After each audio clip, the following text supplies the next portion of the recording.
The design team on this case study consisted of 5 members. They are Shobhan, Levi, Casey, Ammar, and Mesam. We are the team that was hired to work on the task proposed by our supervisor. Hello everyone, my name is Mesam, and I will be talking about proposed design task and investigating the market. Our supervisor at the spaceship manufacturing plant for Hasbro entrusted us with the task of modernizing and redesigning an outdated flying saucer spaceship. The manufacturing warehouse had a few pieces from the older model left over to work with. It was important for our team to focus on a modern, curved, seamless, and ergonomically and aesthetically pleasing appearance for the redesign. This meant a sleek and trendy form. Children have an enormous buying power in this country, and an even larger buying influence. With a toy market of 4.31 billion Canadian dollars, it becomes a task in itself to keep up with interests and demands of these youth. Our mother company, Hasbro, has 40% of retail shares. The growth of sales a few years ago was 21.3% and remains a top choice of Canadian customers. The figure shows the growth of Hasbro over 5 years, which is thanks to the modern advancement of toys such as RC toys, robots, and electronic pets. The modern appearance of our spaceship would uphold the reputation of our company and further develop the brand loyalty children have given us from staying on trend. The spaceship has potential to reach an enormous market of children through in-store and online presence. Thank you.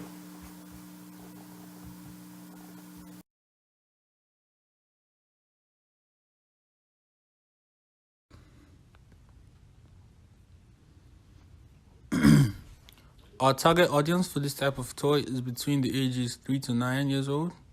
The parts aren't too small, but definitely small enough, if ever detached, to fit in a child's mouth. Past the age of 9, children would rather play with a virtual version in a video game. For this age group, durability of a toy is key. Children are rough with their toys, which means the spaceship needs to be able to handle drops and smashes. Make-believe and storyline-inspired imagination from children fuel a play day. Children's interest in sci-fi movies such as the Star Wars and Star Trek episodes immediately influence the purchase of toys, deeming this style of spaceships to be the most enticing.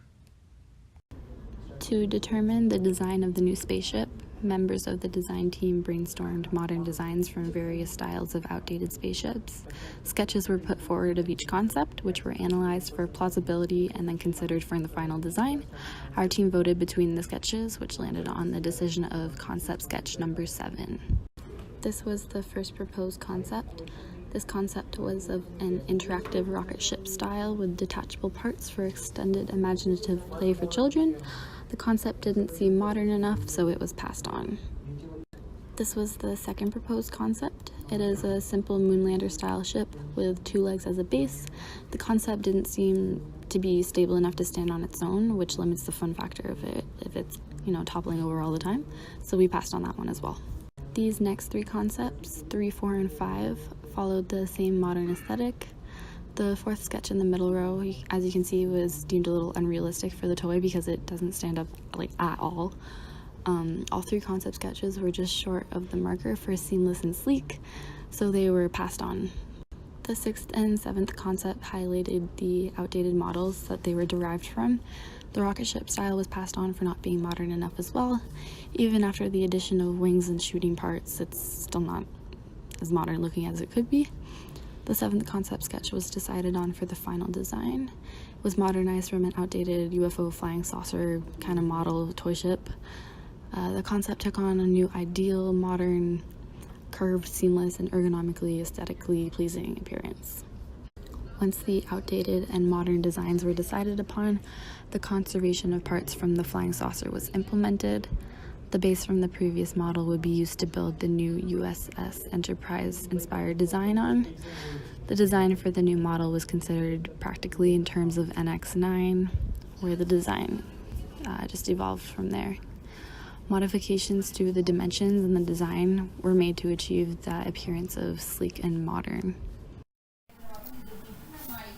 This is a 3D model of the body of the spaceship on the previous base of the saucer. The back of the body has a flat-sided piece with holes where the tail will clip in.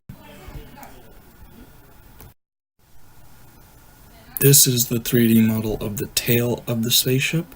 The extended pieces on the left is where the tail will fit into the main body of the spaceship, and the holes on the sides will be where the wings fit into the tail.